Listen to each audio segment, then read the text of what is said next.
जय गुरुदेव, जय गुरुदेव।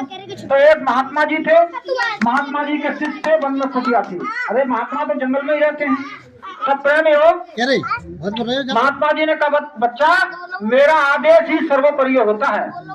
मैं जा रहा हूँ, ये जंगल में जो मैं आपको रेखा खींच के जा रहा हूँ, इस रेखा में लेना, इस रेखा से बाहर मत होना। अगर इस रेखा से बाहर हो गए तो तुम जानोगे, तुम्हारा मन की चाल जानेगी। बेटे, गुरु महाराज ने बार बार कहा गुरु आदेश ही सर्वोपरि होता है। बार बार कह के गए कि गुरु आदेश ही सर्वोपरि होता है। प्रेमी भाई बहनों, महात्मा चले गए। महात्मा चले जाने के बाद वहाँ पर एक महात्मा जी का नकल का भेष बना करके आ गए और कहने लगे बच्चा बाहर निकल करके आओ। उन्होंने कहा ये तो महात्मा तो है नहीं, ये महात्मा नहीं है, तो ये गुरु नहीं है। उन्होंने कही मैं नहीं आऊंगा, मेरे महात्मा जी का आदेश है, मैं नहीं आऊंगा। प्रेमी उन्होंने लाख प्रयास किया उसमें घुसने का, लेकिन वो घुस नहीं पाए, उसमें शक्ति थी। प्रेमी भाई बहनों, वो चले गए। कुछ समय के बाद उनके गुरु महाराज की आवाज में जय गुरुदेव, आप क्यों डिस्टर्ब कर रहे हो? अरे भाई सुनोगे नहीं, लाभ क्या मिलेगा? खाना पीना फिर लगा रहेगा, हम तो खाते पीते रहेंगे। तुम्हारे यहाँ समय मिला बात, गुरु महाराज के वचन वाणियों को क्या लाभ मिलेगा?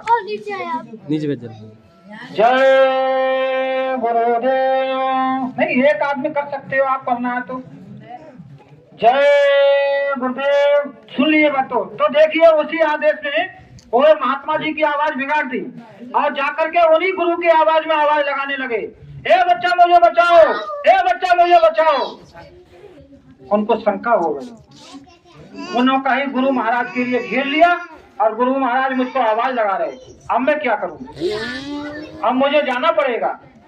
फिर उनके बाद समझ में आई, उन्होंने कहा गुरु महाराज मुझसे बार बार कह के गए थे बच्चा गुरु आदेश ही सर्वोपरि है, गुरु आदेश ही सर्वोपरि है। जब गुरु महाराज ने बार बार कहा तो कोई ना कोई इसमें राज था। गुरु महाराज मेरे कच्चे नहीं, गुरु महाराज मेरे पूरा घटघटवासी, मेरे गुरु महाराज को कौन घेर सकता है? मैं नहीं जाऊंगा रस्कीर से निकल करके। मेरे गुरु महाराज जो सर्वोपरि है, आदेश ही सर्वोपरि बोल के गए तो मैं नहीं जाऊंगा।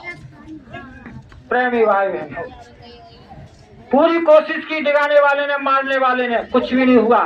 जब गुरु महाराज वापस आए, बोले गुरु महाराज मैं आपको नमन प्रणाम करता हूँ, आपको किसी ने घेरा, आप आए। बोले बच्चा गुरु आदेश ही सर्वोपरि होता है। बोले गुरु महाराज तो आदेश ही में बच गया। तो कहने लगे बच्चा मैं सब कुछ देख रहा था और मुझे पहले ही दिख रहा था कि तुझे यह मारने वाले आएंगे, तुझे गिराने वाले आएंगे, मेरी आवाज भी बोल सकते हैं, मेरा भेष में भी आ सकते हैं, लेकिन बच्चा तू बिल्कुल कट्टर रहा। तो प्रेमियों, हमेशा गुरु को आदेश को सर्वोपरि मानिए। आदेश ही बचाएगा। जो आप कह रहे भूकंप आएंगी, तबाही आएंगी, प्रेमियों किताबें बांटी हैं आपने, ऐसी ऐसी तबाही आएंगी, लाशों पे लाशें होंगी, तो कौन बचाएगा? विचार करो, कौन बचाएगा? क्या गुरु महाराज कच्चे हैं? क्या गुरु महाराज पूरे नहीं?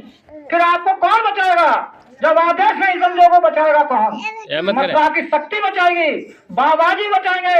स्वामी जी महाराज जी ने कहा पूरब से आंधी आएगी, देश विदेश के लोग बम विस्फोट करेंगे, उस समय तुम्हारे देश पर कुछ नहीं होगा। ऐसे महात्मा इस जमीन पर हैं कि अगर फूंक मार देंगे उधर के उधर विस्फोट चले जाएंगे, बस सब कीटाणु उधर चले जाएंगे। ये मेरी बात नहीं, सब जानते होंगे पुराने सत्संगी। ये बात तो चिल्ला चिल्ला कर इसलिए कही जा रही कि हम लोग आदेश में रहें। तो मैं अपनी वाणी को ही विराम देता हूँ। कहने सुनने में कोई गलती हो गई तो प्रेमी क्षमा करेंगे। सत्संग बोलना नहीं आता, गुरु के मैंने वचन आपके बीच